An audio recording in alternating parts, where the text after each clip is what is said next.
Hi, Travis with Splunk here. Recently, I've been learning how to utilize a local LLM. Got Ollama running on my Windows computer with Libre Chat and the Splunk MCP server. And what I can do with it. I have a lot of. I'm focusing because I have a lot of customers, people I talk with that are on-prem, air gap, and they can't use cloud services. So I want to figure out what is possible. Now, this video isn't going to go into how I'm using the LLM, but another question that comes up about resource management. How much resources is this local LLM actually using on my box? So I started looking around, and I'm going to jump into documentation here, which is really I'm going to go to Splunkbase. And when I did a search on Ollama, I found a TA, a technology add-on, to onboard data from Ollama deployments. Now, when you click on Ollama, it goes into like there's a summary, what it's trying to solve, details, how to get to a GitHub, where shout out to this person here who built this and made my life so much easier. I was able to go out here and download, install the TA. I did install this TA on my indexer search head, and then I deployed a copy on my universal forwarder that's loaded on my Windows machine. However, I did have one problem and would recommend the documentation to be updated because that's what needs to happen. And that's why I'm kind of going into this video to show you how I got this Llama TA working, or TA-ollama, whatever you want to call it. And the problem was, I'll go to installation here because it spells it out a little bit easier to see, is when you go to monitor a file. I don't know if there was a change from December 5th to now, or the first time I installed Ollama, but it says to look in C program data Ollama logs ollama.log. However, when you install Ollama right now, that that folder, that log file does not get created. Instead, I did a little research because there was also a Linux where it said server.log. I did a little research and actually found the location where it creates log data. So it does it in your users, whatever your username is, app data, local Ollama. And you can see here I have an app.log, a server.log, and other information, and upgrade.log. So I could ingest that, but I'm not yet. What I did do is grab the server.log file because I assumed when it was talking about the server.log that it had the information that would work with this TA, and I was right. And you can go out to the GitHub. I mean, there is good information out here. I did actually, when I installed it on my search head and my indexer, I went into, what is it, manage apps. Okay, so I'm still learning where everything is at here. Open up a new window. That is, I am on 10.4 finally and learning where everything's at. So, but if I click manage, I just went out here to browse for more apps. And that's how I did install Ollama on my machines. So just to show you what I did. And then I clicked install. However, in my UF, I ended up downloading, I went to GitHub, downloaded the code, unzipped it, and then since I was on my Windows machine anyway, moved the TA-ollama to my, I have that pulled up here, not that one, but this one.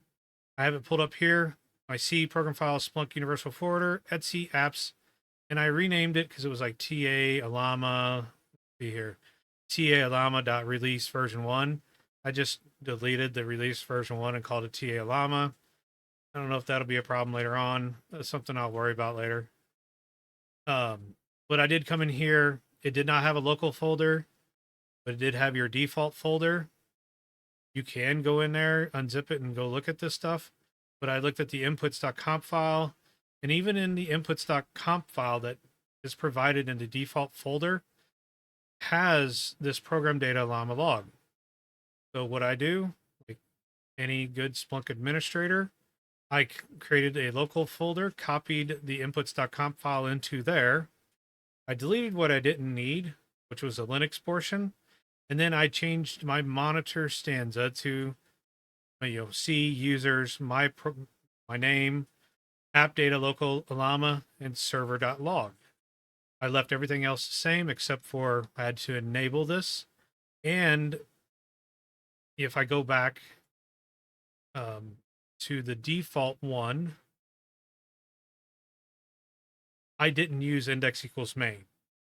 Another best practice is don't send all your data into index equals main. I mean, you can if you really want to, but then you start clogging up one index and makes searching a little, you can optimize your searches better if you don't, and you do something like I've done here, is went into my Splunk indexer, created an index just for the Ollama data, call it whatever you want, but make sure you just take it from index equals main to Ollama like I have shown here. And then I left the source type alone because once I restarted this UF, universal forwarder on this device, it goes in and we go back to the default. I didn't make any changes here. It goes back into the props and the transforms and takes care of creating fields for me. And that's where I will come back to this view here, which I had pulled up earlier. So my index equals Ollama.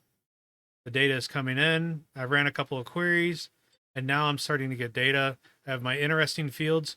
There's 119 fields. I haven't built anything yet, any dashboards or whatnot.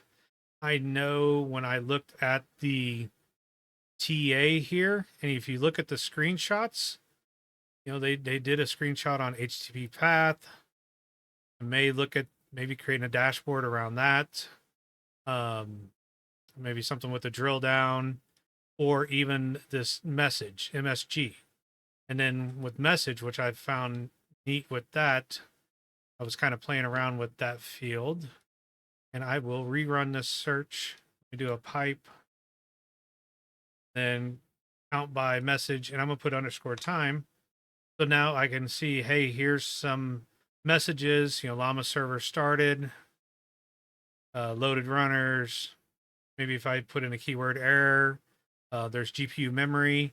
Maybe I can make a drill down where I click on, some of this to then say, okay, let me go look at GPU memory. This is just ideas that I'm kind of floating out there. Maybe I'll go ask an AI to build something for me. I haven't got that far with my local LLM, but I've seen others do it with, Claude and Claude and the commercial or just the cloud LLMs. But my whole point for today's video, as you're watching, is just showing you how to get the data in. It was actually really easy. I'm going to figure out how to display this. I was in there and I can see token, I can see milliseconds. How can I correlate that data?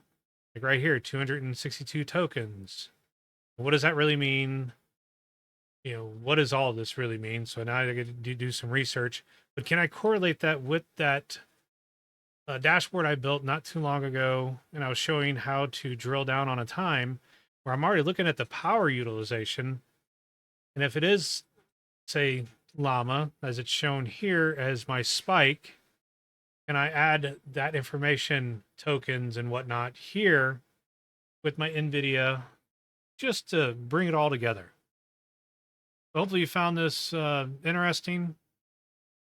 And if you have any questions, please leave it in the description below, or just the comments below.